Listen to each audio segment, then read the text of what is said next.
When a leading game developer... Raven is a pretty well-known veteran developer that's kind of been in the game for a while. ...is paired with a legendary franchise. And of course, all of us here are really rabid fans about the X-Men, and there's a chance we couldn't pass up.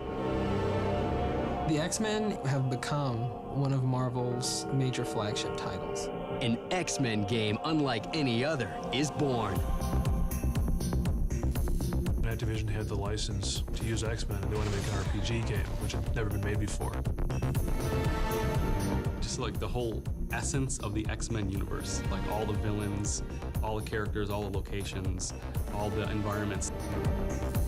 This is kind of the relaunch for the X-Men property. It's just a prelude to bigger things to come. I think fans will respond to this one because we have everything that a fan would want to see their character do, they do. This is a behind-the-scenes look at the creation of X-Men Legends.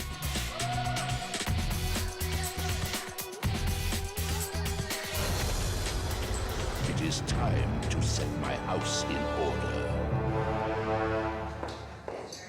It's the year 2000, and Activision is on the prowl for a game developer. It finds one in Madison, Wisconsin. Raven is a pretty well-known, veteran developer. Raven was actually built on an RPG game. Back in the day, there was the old pen and paper and the dice role-playing games. A lot of us played that as well.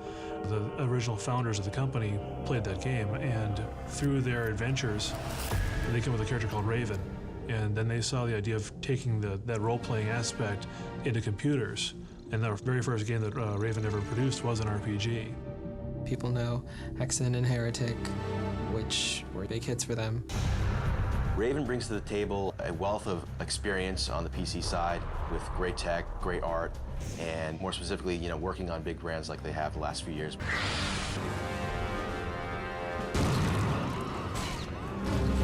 It's like they're always going a step beyond whatever our expectations may be. And so they're constantly adding to the creative process and just making a fantastic game.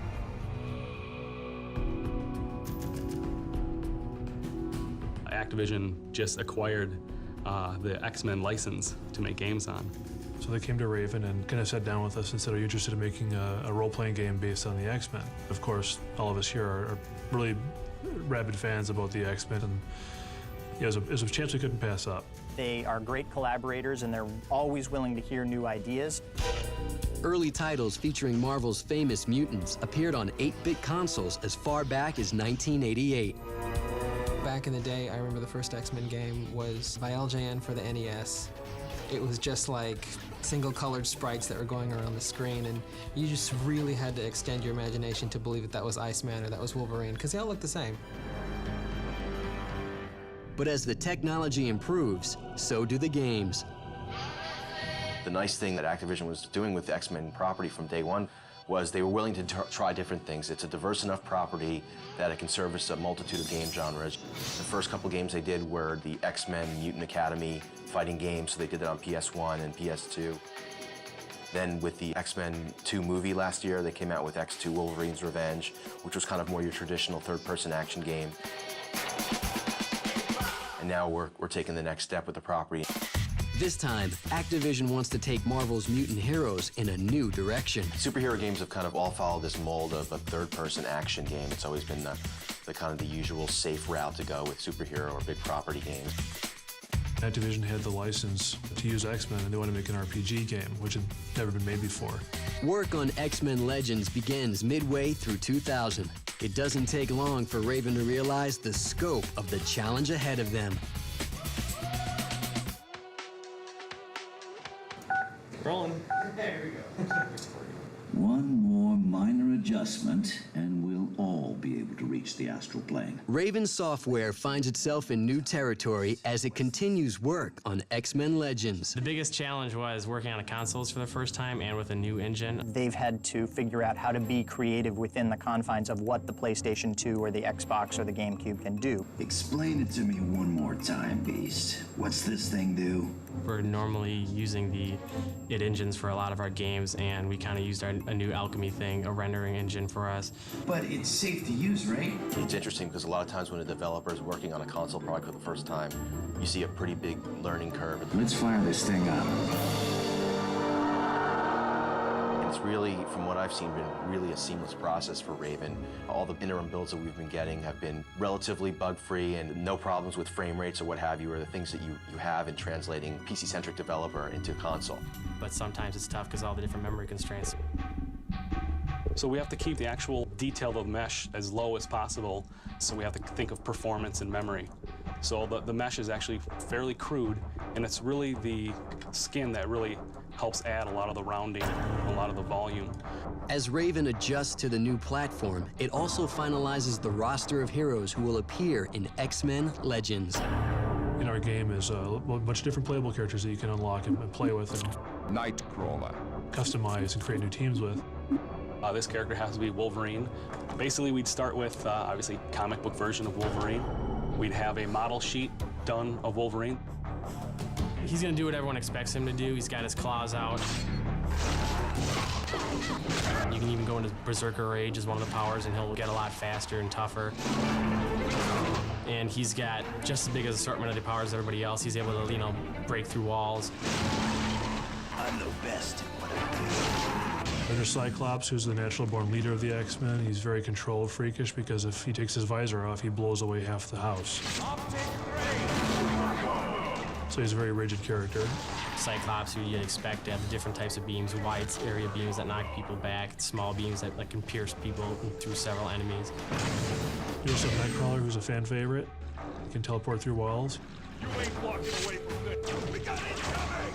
He's commonly known as the face of a devil with the heart of the saint. 1,000 pardons. I did not mean to scare you. And he's probably the kindest mutant you'll ever meet. The other characters would be Storm. She's gonna fly around the levels once you get that flying skill high enough. Will do. She'll create tornadoes, and she'll be picking up crates and barrels and smashing them up against the enemies with the tornado power. She's got her lightning bolts. We have Professor X, who's the mentor and the dreamer of the X-Men universe. Quickly. And you get to play him on the astral plane, which is a big thing we're gonna bring to the game, is the plane of thought and sub-reality, subconsciousness. By my stars and garters. We have the classic Beast, I'm gonna stop you and Iceman. And we're some of the first original X-Men. I'm sure missing a few others. I mean, it was pretty easy to stay as true as we could to the different characters and the powers. Everybody has a huge list of powers and fighting moves and special moves, and all those are built up. It's really that RPG thing. There's really never been an X-Men RPG. We provided that, and you're able to build those powers up from 0 level all the way up to X-Men Legend level, where they become super powerful.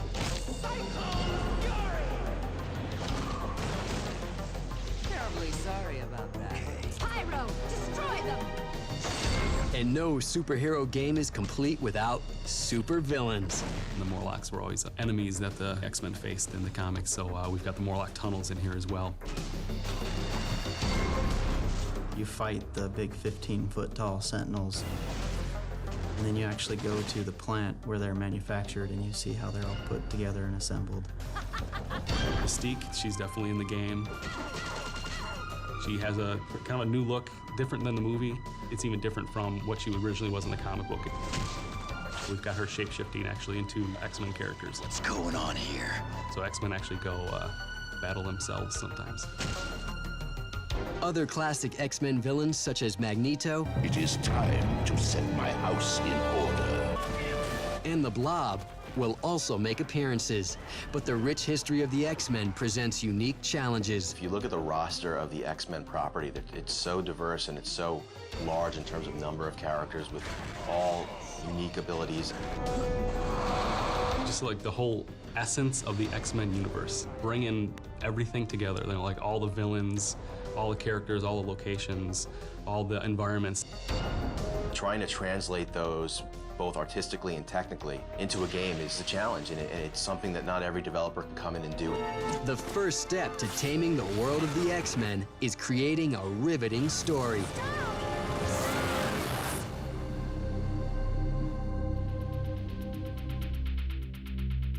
With the roster of heroes and villains finalized, Raven Software must now create a story worthy of the X-Men franchise. From a story standpoint, the X-Men are a big deal. And a lot of people know it very well. So you want to make sure that you're paying sort of an homage to the license and to the characters and to the idea. They begin with the ultimate X-Men universe and blend Marvel's retelling of the mutant heroes with elements of the classic X-Men. So we went to Marvel. So we got these ideas. We got some traditional ideas. They got some stereotypical ideas that you'd see in the comic books, archetype villains and such. We want to kind of mix it up a little bit. So we sat down with some writers that they recommended to us, Men of Action. Those guys took a few weeks and just hammered out some great plot twists and some good ideas and incorporated what we could into the storyline. The story revolves around one character in the beginning. Professor Xavier, I'd like you to meet Allison Crestmere. Hello, Allison. It's about Allison Crestmere, a young girl who discovers she has these mutant powers in a very hostile world that doesn't like mutants because they represent things that humans don't understand and they fear it. With the help of Marvel's writers, a new mutant is born. We needed to have a character in the game that could see the X-Men with a fresh eye, so that the players could see the X-Men with a fresh eye. I'd like very much to test your mutant abilities. You mean in the danger room? So we created Allison. What happens to her, she's of course disgusted and afraid by these abilities. I'm getting her out of there. Wait. But as the X-Men are introduced to her, she's able to understand that she can use her powers for good, instead of evil, of course. Stop! Stop! But we took her, stripped her roots a little bit. Marvel gave us a little bit of creative license to take this character and kind of use her how it was necessary for the game to help, through her eyes, introduce the player to the X-Men universe. Am I in trouble? Not at all, my child. She discovers that there are evil mutants out there, and they have a plan of their own. How could we ever hope to live peacefully with a species that regards us as abominations? Of course, the X-Men's arch-rival Magneto will play a large role.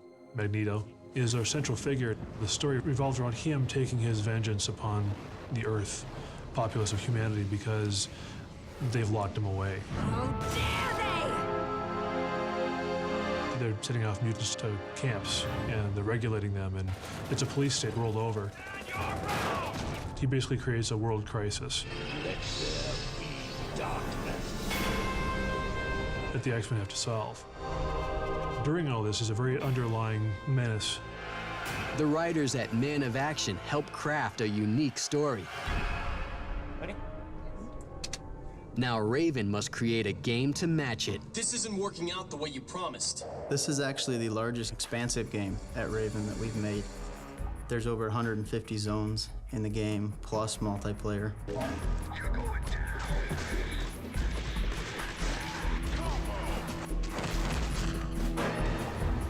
bet that hurt. There's 15 playable characters. And level design, trying to get it so that you have a team of 4 characters that you can walk around the zone, you're playing the 4 characters at the same time. Form up on me. It evolved from a single controlled turn-based kind of game like the Final Fantasy games, and then it finally became its own thing where it's live action. But you have the bank of 15 characters that you can pull in and out at any time you want.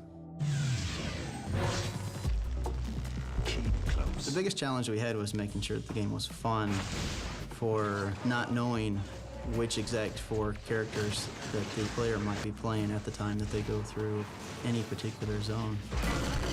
You control a team of X-Men at all times, and that was the big thing, that we had to make sure we had the team present in all the gameplay, rather than just a single character-controlled situation. I want to make it real different. It's never been done before. When you switch characters, I'm on it. Will do. Okay. Yes. the AI will take over right in the middle where you left off. Yes. So if you're in the middle of quick fin doing a power move or even a power chain, you switch back, they'll take over flawlessly and seamlessly, and they'll finish that move for you. And you'll need every character to solve the game's puzzles. We wanted to try to make it so that you actually had to use their powers to solve your puzzles. But the challenge there is just to come up with those puzzles that allow you to actually utilize the different characters. not just have to use the same old switch to open a door type puzzle. And they have great powers, very versatile for the combinations we have for the puzzle solving and for combat. You'll experience things in X-Men Legends as far as puzzles go where you have a strong character like Colossus will be holding up a very heavy object. If I drop this regulator, there will be a nuclear explosion. He can't move from the position until you help him out. Follow me. In doing so, you have to work your way around, and you have to actually take another character like Jean Grey, who has telekinesis, and you can use her telekinesis to telekinetically move the supports into place for this object that Colossus is holding. You have my gratitude, comrades. Raven Software is putting its best efforts into making X-Men Legends a superhero game unlike any other. And one of the most important tasks is getting the look of the classic heroes down just right. What we did was, talking with Marvel, they wanted us to use the new Ultimate costumes with the Ultimate comic book license, because it's kind of their big heavy hitter right now in the marketplace, and it's very gritty. So we tried basically outlining our characters. We actually just took our realistic textures and basically outlined them or inked them, basically. They look crisper, hard-edged. They're a little stylized but more realistically done, but around the characters a real hard black edge, which separates it from that background. Kind of help punch them and pull them off the computer screen, off the backgrounds. So between the background, the characters, and the effects we have going on, these hard black edges, it brings it all together and it becomes its own identifying look. So we tried to do this with a lot of different characters. Cyclops, Nightcrawler, Jean Grey, Storm. We all have different versions of these characters, so you'll see them mainly the world and the universe that we play in is the Ultimate X-Men comic book universe. But we tried to draw on some of the past X-Men stories and costumes and characters, so we kind of pulled some of those so that players will be able to see basically the X-Men from different generations. The same amount of attention is also given to the creation of the levels in X-Men Legends. We'll take the story that the writers give us, and then we'll plan out the different areas that we need to go to. And then within the different areas, we'll plan the actual zones that we need to build. This is X-Men Legends. It's not Ultimate X-Men's entirely. It's not the movie X-Men's entirely. It's not the comic books, any given title or any given artist. But it's definitely its own look. We'll try and mix it up with some old X-Men stuff, some new X-Men stuff. We brought in Magneto's base of operations, his Asteroid M, so that's kind of end of the game, player will be able to get there, kind of see Asteroid M firsthand. We try and do a little bit of everything and mix up the looks too, high-tech, low-tech, old factories. So we really tried to break up the look and make it very fresh for the players. And with the addition of a unique multiplayer mode, shall they? Gamers won't have to play through the many levels of X-Men Legends alone. So the way it works, and we're really excited about this, in co-op, you don't have to start a separate game type. All you do is pick up the controller, plug it in, hit start. And you can take over for one of the X-Men right there on the team. And you can switch back and forth the same way your buddy can with any of the available X-Men. And as soon as you want to quit out, you can just hit the start button, quit out, and your friend can continue to play on that same game. It's not like you have to start a separate game. Up to 4 players can play the game cooperatively. As you're playing through the game, you can have players sitting there just jumping between characters. And we have something that are called combat combos. Basically, when you're fighting with another friend or even using your AI, if you attack the same villain at the same time, or the same target, you create a combination which stacks even more damage. So embracing the whole idea of X-Men being a team, the game also rewards you for using your team members in combination attacks, like the real X-Men do in the comics. Activision releases X-Men Legends on September 24th, 2004. For the team at Raven Software, the opportunity to create a game worthy of Marvel's legendary franchise is something they'll never forget. Feels like to me we're kind of coming full circle from RPG all the way around from first-person shooter games, which we're known for, back to the action RPG game. When you have like an action RPG where you have powers and fighting, but you also have like a deep story, one that definitely draws on, elements from the book that fans will know. I think fans are going to respond to this one because we have everything that a fan would want to see their character do, they do.